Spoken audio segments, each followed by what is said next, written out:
In 1966, Dr. Martin Luther King and several other civil rights leaders decided to turn the movement north. Before that time, majority of the civil rights movement was based in the South. When Dr. King made an appearance in Watts, California during the 1965 riots, he realized that the conditions of black people outside of the South had a different element to it. Dr. King was made clear that black people outside of the South are suffering from poverty structures that has segregated them into poor housing, failing schools, and inadequate income.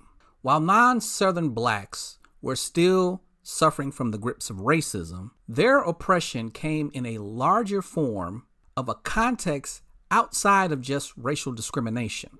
When black people started migrating from the South into northern and western cities in the early 20th century, they moved to escape racial violence and look for economic opportunities.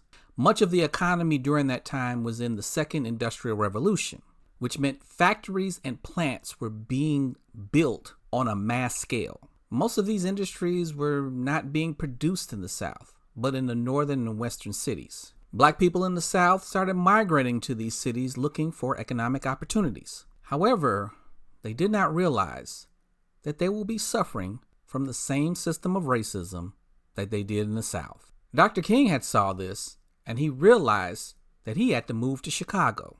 So in 1966, Dr. King and his family moved to Chicago to launch the Chicago Freedom Movement. It originally started as a struggle to obtain fair housing for black people in Chicago.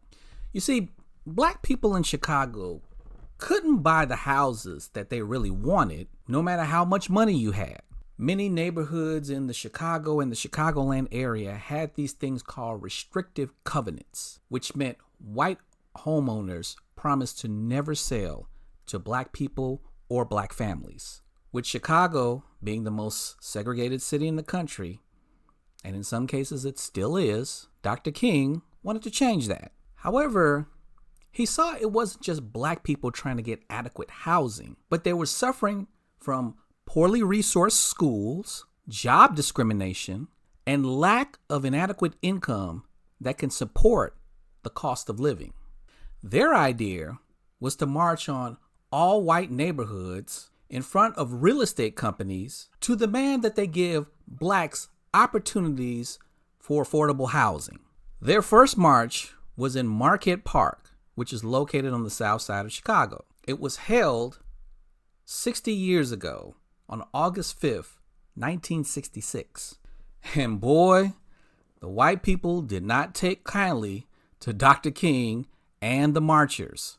They attacked him and them, hurling not just racist and vile words, but also rocks and bottles at the marchers. One of the rocks, unfortunately, hit Dr. King. The white counter-protesters were said to be waving Confederate flags in a northern city and signs with Nazi emblems in an American city. Make it make sense.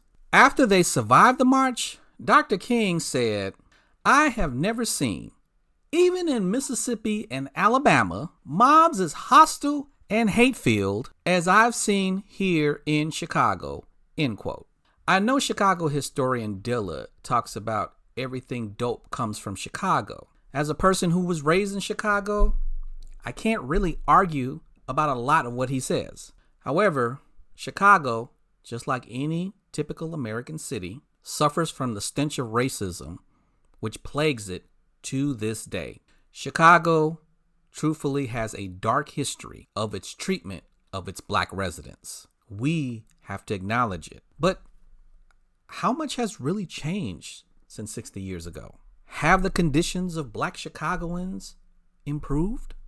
The conditions to me are still the same, but the tactics are different. Instead of restrictive covenants, they make housing more unaffordable in Chicago.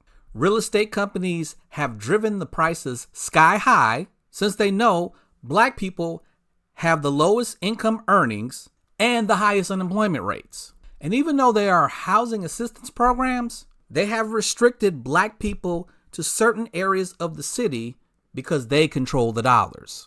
And while we do have more black real estate agents and companies, governments like Cook County will drive property taxes up to make housing more unaffordable and to confiscate the property from these homeowners who have paid their houses off to still be evicted because of property taxes, a major tool for gentrification.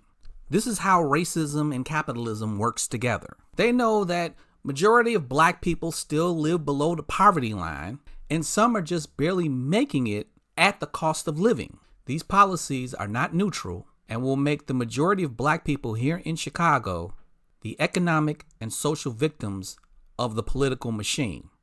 And it doesn't matter if a few poor and working white people get ran over by this plan. They will sacrifice a few to benefit the whole white race. And yes, they will let a few black people realize economic success as long as the majority of black people still live below the poverty line. 60 years after Dr. King attempted to fight for social and economic status for black people here in Chicago, much work still needs to be done.